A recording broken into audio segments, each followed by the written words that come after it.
Apa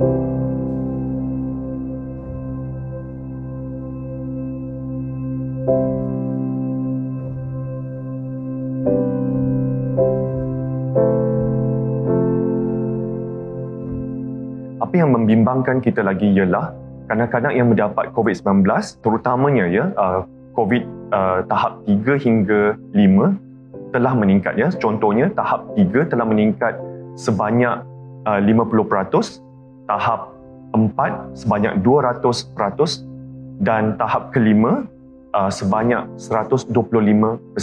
Kebanyakan kes COVID yang ringan adalah demam, batuk, sesama, mungkin sakit-sakit badan. Tetapi mereka yang mengalami gejala yang serius adalah seperti sawan, disebabkan oleh demam, puncanya dari COVID. Selain dari itu, mereka yang perlu masuk ICU sebab keradangan dekat jantung, atau myocarditis. So myocarditis adalah satu kesan yang serius disebabkan oleh jangkitan COVID, keadaan yang boleh membawa maut juga.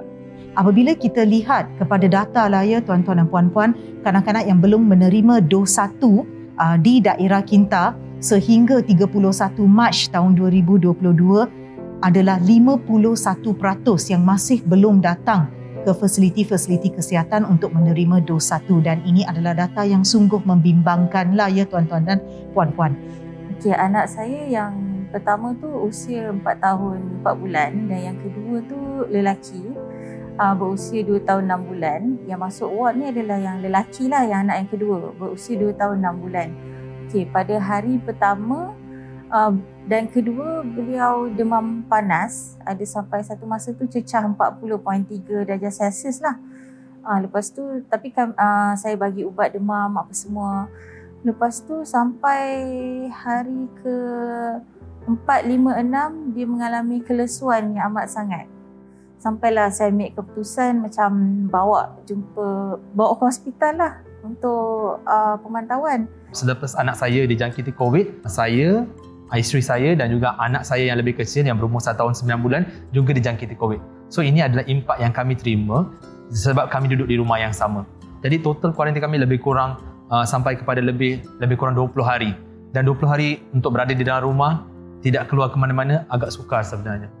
Vaksin sebenarnya ialah satu ramuan yang kita gunakan untuk merangsang sistem imun kita untuk menghasilkan antibody ataupun secara ringkas askar-askar. Dan vaksin dapat mengelakkan kita daripada dapat penyakit COVID-19.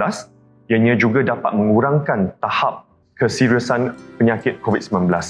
Justru dapat mengelakkan kemasukan hospital dan juga kematian.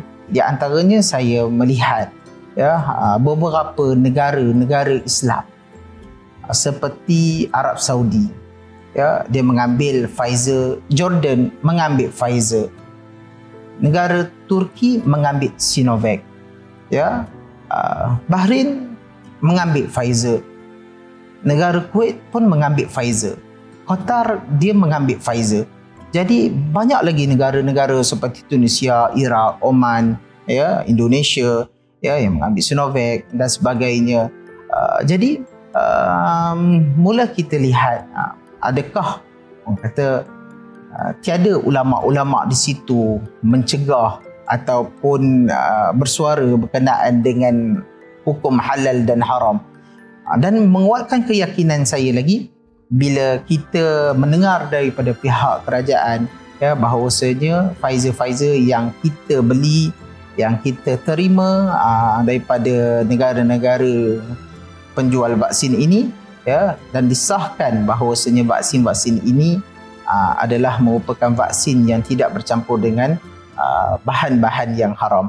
Pada mulanya saya macam biasalah seperti ibu bapa di luar sana, sememangnya akan bimbang macam kesan selepas vaksin, apa akan jadi pada anak saya. Semua tu memang saya fikir. Selain membaca, saya mendapatkan pendapat daripada doktor-doktor dan saya mendapatkan pendapat daripada pakar daripada hospital dan mereka memberi tahu bahawa dan reassure saya bahawa vaksin ini memang bekerja.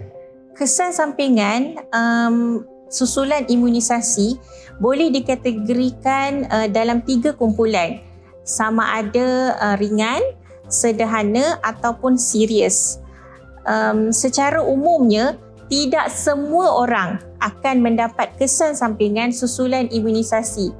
Dalam daerah kita sahaja, sehingga 31 Mac tahun 2022 tahun ini, sejumlah 34,910 dos vaksin COVID kanak-kanak telah diberikan dan kita hanya menerima 2 laporan kesan sampingan yang ringan. Untuk anak saya rasa tak ada apa masalah. Cuma biasa je, macam biasa lah. Tak ada apa kesan sampingan pun. Cuma just biasa sakit selepas cucu sekejap sajalah. Kita yakinlah pada vaksin ni.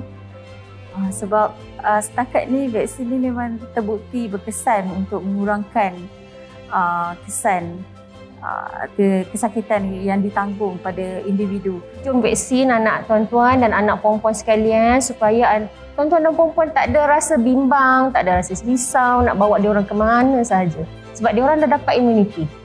Pemberian vaksin sebenarnya memang merupakan salah satu ikhtiar dan cara untuk kita melindungi anak-anak kita daripada mendapat simptom yang teruk apabila dijangkiti COVID-19.